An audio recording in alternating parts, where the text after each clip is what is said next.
بسم اللہ الرحمن الرحیم۔ عزیز طلاب السلام علیکم ورحمۃ اللہ وبرکاتہ۔ کتاب مبادئ نحو جلد نمبر 4 کا درس نمبر 80 جس میں منصوبات کے بارے میں افعل تعجب کا فعل ہے جو کہ 8واں عامل مفعول بھی ہے، اس کے متعلق ہماری آخری بحث ہے۔ تو یہ اہم بحث ہے، اس کو ذرا دقت سے ملاحظہ فرمائیں۔ دیکھو، اس میں سب سے پہلے جو سوال ہے وہ یہ ہے کہ آیا کیا جائز ہے صیغہ تعجب اور اس کے دو صیغہ تعجب اور ان کے معمولین کے درمیان میں فاصلہ لانا جائز ہے یا نہیں ہے؟ یعنی افعل تفضیل ہے اور اس کے بعد اس کا معمول ہے، مفعول ہے، ان دونوں کے درمیان میں فاصلہ، اجنبی چیز کا فاصلہ لانا جائز ہے یا نہیں ہے؟ تو اس کے جواب میں فرماتے ہیں کہ دو صیغہ تعجب کا، چونکہ یہ دو صیغہ تعجب صدر کلام ہوتے ہیں، تو جب صدارت طلب ہیں تو لہذا خود ان کے اوپر تو ان کا مفعول کا، معمول کا مقدم ہونا جائز نہیں ہے۔ کیوں؟ اس لیے کہ ان کی صدارت ٹوٹ جائے گی۔ اور اسی طریقے سے یہ ان کے دونوں افعال تعجب اور ان کے جو معمول ہیں، مفعول در حقیقت میں، ان کے درمیان میں بھی اجنبی چیز جو ہے وہ فاصلہ نہیں آتا، سوائے وہ جو معمول جو ہے کہ اور افعال تعجب کے درمیان میں اگر ظرف یا جار و مجرور اگر یہ فاصلہ آ جائیں، یہ بھی اس شرط کے ساتھ کہ یہ فعل کے متعلق ہوں، یہ دونوں فعل کے متعلق ہوں، تو اس صورت میں ان کا فاصلہ آنا جائز ہے۔ اما اگر یہ جار و مجرور ہوں اور یہ متعلق فعل نہ ہوں بلکہ کسی اور چیز کے متعلق ہوں، تو اس صورت میں یہ فاصلہ جائز نہیں ہے۔ تو لہٰذا فرماتے ہیں کہ صیغتِ تعجب، صیغتین کا اضافہ کیا تعجب کی طرف، تو لصیغتِ التعجبی، یعنی دو صیغہ تعجب جو ہے یہ دونوں کیا ہیں؟ صدر الکلامی، یہ کلام کے شروع میں آتے ہیں۔ فلا یقدم المعمول علیہما، ان کے معمول جو ہے خود ان کے اوپر مقدم نہیں ہو سکتا ہے۔ اور اسی طریقے سے ہی وکذالک، اور اسی طرح سے لا یفصل بین فعل التعجب و معمولیہما، یعنی اسی طریقے سے جس طرح خود ان کے اوپر مقدم نہیں ہوتا ہے، اسی طریقے سے ان دونوں فعلوں کے اور ان دونوں کے معمولوں کے درمیان میں بھی فاصلہ نہیں آتا ہے، مگر یہ کہ یہ جو اجنبی جو ہے وہ ظرف ہو اور مجرور ہوں، مجرور بالحرف ہوں، حرف جر کے ذریعے سے مجرور ہو کے آیا ہو، تو یہ دونوں جو ہیں یہ مقدم ہو سکتا ہے، یہ ان دونوں کے درمیان میں فاصلہ آ سکتے ہیں، اس شرط کے ساتھ کہ متعلقین بالفعل، یہ دونوں متعلق فعل ہوں۔ اگر فعل کے متعلق نہیں ہوں گے تو اس وقت یہ دونوں بھی مقدم نہیں ہو سکتے ہیں۔ جیسے مثال دے دو، نحو ما احسن بالرجل ان یصدق، دیکھو بالرجل یہ جار و مجرور ہیں، یہ متعلق ہو رہے ہیں احسن فعل کے، تو یہ جو ہے صحیح ہے، یہاں پر یہ مقدم ہو سکتا ہے۔ یا اسی طریقے سے وہ اکبہ بھی ان یکذب، یہاں پر بھی ہے، اس کے لیے یہی کام ہے کہ یہ بھی اس فعل کے متعلق ہو رہا ہے۔ اب اس فوائد میں دو فائدے بیان کرتا ہے، اور ان دو فائدوں میں سب سے پہلے کہتا ہے کہ آپ ان مثالوں میں جائز نہیں ہے کہ آپ حرف جر کو بھی مقدم کریں، یعنی لا یجوز ان یقال، آپ یہ نہیں کہہ سکتے ہیں ما احسن بمعروف امرا، دیکھو بمعروف امرا، تو یہ دیکھو بمعروف حرف جر ہے، معروف مجرور ہے، یہ جار و مجرور متعلق ہو رہا ہے کس کے؟ امر کے، تو کہتے کہ یہ مقدم یہاں پر یہ اس طرح آپ نہیں کہہ سکتے ہیں۔ کیوں؟ اس لیے کہ یہ بمعروف فعل کے متعلق نہیں ہے بلکہ امر کے متعلق ہے، جو کہ مفعول ہے احسن ہے، احسن فعل کے مفعول ہے، یہ اس کے متعلق ہے، جس کی وجہ سے یہ صحیح نہیں ہے۔ اور اسی طریقے سے ولا ما احسن عندک جالسا، یہاں پر یہ عندک جالسا سے متعلق ہے، نہ خود فعل سے، تو لہٰذا یہ بھی جائز نہیں ہے، آپ یہ نہیں کہہ سکتے ہیں۔ اس لیے کہتے ہیں لِأَنَّ الْمَجْرُورَ وَالظَّرْفَ، چونکہ یہ مجرور اور یہ ظرف غیر متعلقین بالفعل، یہ متعلق بالفعل نہیں ہے، فعل کے متعلق نہیں ہے، بل بالمفعول، بلکہ مفعول کے متعلق ہیں۔ یہاں پر پہلے والے میں امرن ہے، دوسرے میں جالسن ہے جو احسنہ کے مفعول ہیں، ان کے متعلق ہو رہا ہے اور یہ جائز نہیں ہے۔ اما دوسری اس میں فائدے میں بیان کرتے ہیں کہ وقت ورد فی الکلام الفصیح، البتہ کلام فصیح میں ہم نے دیکھا ہے، وارد ہوا ہے کہ اس میں جائز ہے اس طریقے سے فاصلہ آنا فعل تعجب اور اس کے معمول کے درمیان میں، کس کے ساتھ؟ ندا کے ذریعے سے، ندا کے ذریعے سے ان دونوں کے درمیان میں فعل تعجب اور اس کے معمول کے درمیان میں فاصلہ آ سکتا ہے۔ یہ اس طریقے سے کلام عرب میں وارد ہو گیا ہے۔ وقت ورد فی کلام فصیح، کلام فصیح میں وارد ہوا ہے ما یدل علی جواز الفصل، جو فصل کے جائز ہونے پہ دلالت کرتا ہے، بین فعل التعجب و معمولہما بالنداء، یعنی فعل تعجب اور دو فعل تعجب اور ان دونوں کے معمولوں کے درمیان میں ندا کے ذریعے سے فاصلہ لایا گیا ہے اور یہ جائز ہے۔ جیسے اس مثال میں دیکھو، اعزز علی ابا الیقظان ان اراک سریعا مجدلا، دیکھو یہاں پر شاہد مثال کیا ہے؟ اعزز علی، میرے لیے عزیز ہے، یا ابا الیقظان، یہ ابا الیقظان کیا ہے؟ یہ منادا ہے، یہ منادا ہے، یا حرف ندا یہاں پر کیا ہے؟ محذوف ہے، تو یا ابا الیقظان، اے ابا الیقظان، یہ منادا ہے، یہ فاصلہ ہو گیا ہے اعزز اور اس کے درمیان میں ان اراکا، جو کہ اس عزیز کے لیے مفعول ہے، ان دونوں کے درمیان میں ابا الیقظان جو ہے فاصلہ آیا ہے۔ تو کہتے ہیں کہ یہ وارد ہوا ہے کلام میں، کلام فصیح میں، اس طرح منادا کے ذریعے سے، ندا کے ذریعے سے ان کے درمیان میں فاصلہ لایا گیا ہے اور جو کہ جائز ہے۔ اعزز علیہ، میرے لیے عزیز ہو، اے ابا الیقظان، اے ابا الیقظان تو، کہ ان اراک سریعا مجدلا، کہ میں نے آپ کو دیکھا کہ آپ اپنے جو لڑنے والوں کو زمین میں پٹک پٹک کے مار رہے تھے، اس کی وجہ سے آپ میرے لیے کیا ہے؟ زیادہ عزیز ہیں۔ بڑا تعجب کیا، مجھے بہت عزت ملی، عزت افزائی ملی مجھے پر کہ آپ اے ابا الیقظان، آپ کو جب میں نے دیکھا آپ اس زمین پر پٹک پٹک کے اپنے جو مقابلوں کو مار رہے تھے۔ تو یہ یہاں پر جو ہے ہماری شاید مثال یہاں پر آ گئی کہ یہ ابا الیقظان جو ہے عزیز اور ان اراکا کے درمیان میں فاصلہ آیا ہے، جو فعل اور اس کے مفعول ہیں، ان کے درمیان میں فاصلہ آیا ہے اور یہ جائز ہے۔ یہ بحث یہاں پر ختم ہو گئی۔ اب دوسری سوال پہ یہاں پر ایجاد کرتے ہیں، وہ یہ کہ یعنی جب آپ ماضی میں یا مستقبل میں یہ کا ارادہ کریں تو کیا عمل کریں گے؟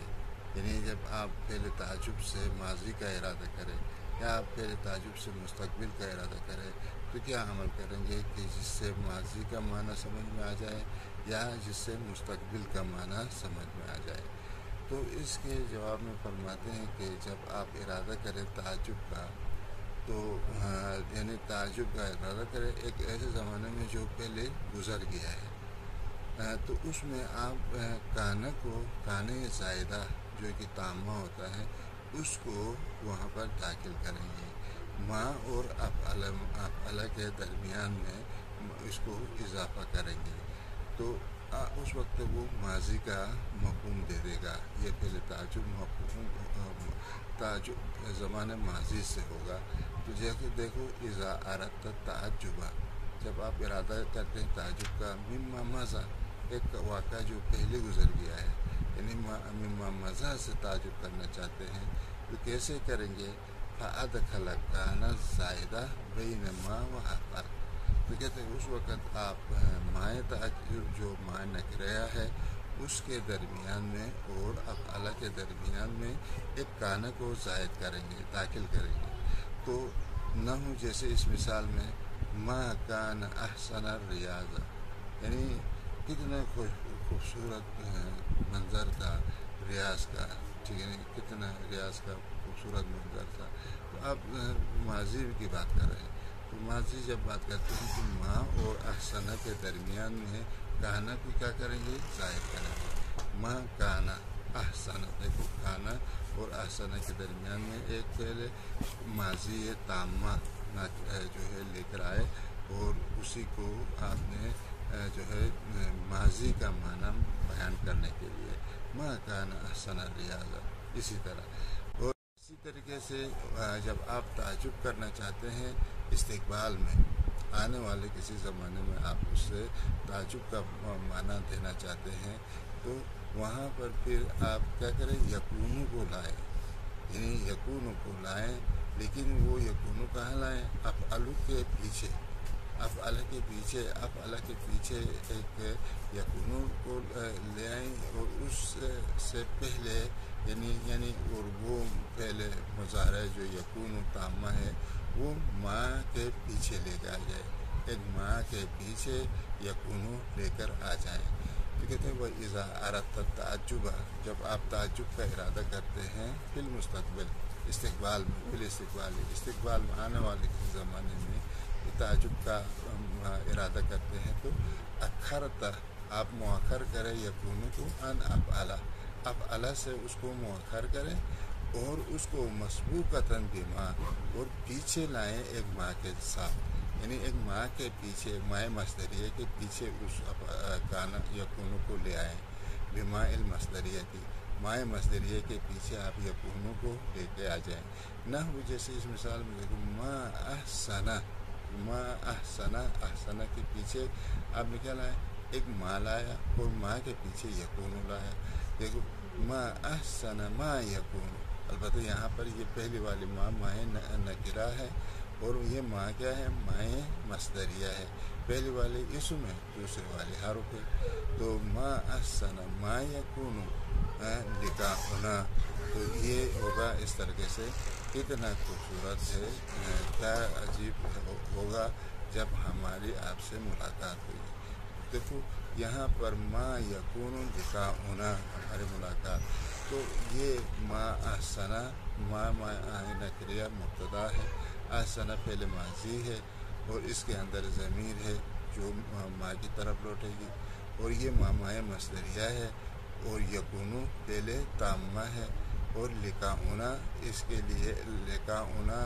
مضاف ہے، نام مضاف الیہ ہے، یہ مضاف الیہ مل کر یہ یکونو کے لیے فاعل ہے، چونکہ یکونو ناقصہ نہیں ہے کہ اس کے لیے ہم اسم و خبر کے تلاش کریں، یکونو چونکہ تامہ ہے اس کے لیے فاعل کی ضرورت ہوتی ہے، اور اسی فاعل کے ساتھ یہ تمام ہوتا ہے۔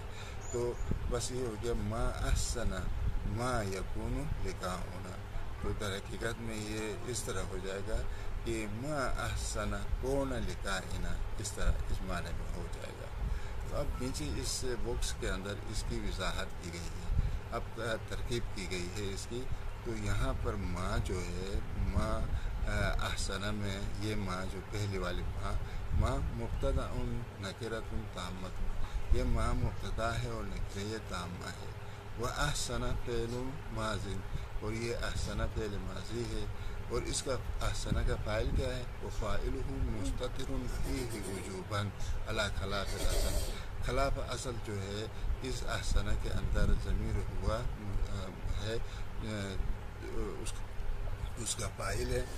وہ ما، بعد والی جو ما ہے، ما یکونو میں جو ما ہے یہ ما مصدریت، یہ ما مصدریہ ہے،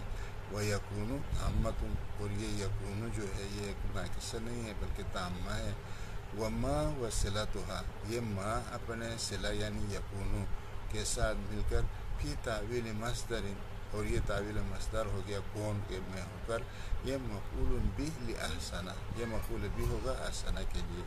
وہ لقاؤنا کیا ہے یہاں پر، فاعل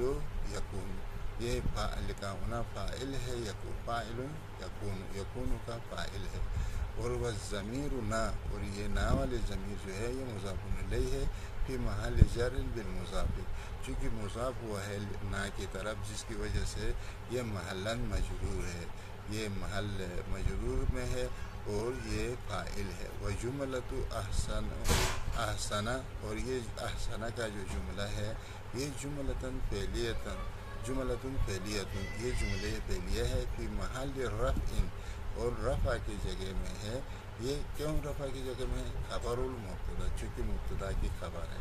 اور تقدیری عبارت اس طرح ہوگی ما احسن کون لقاؤنا، اس طریقے سے لقاءنا پڑھے، کون اضافہ ہوگا اس کی طرف،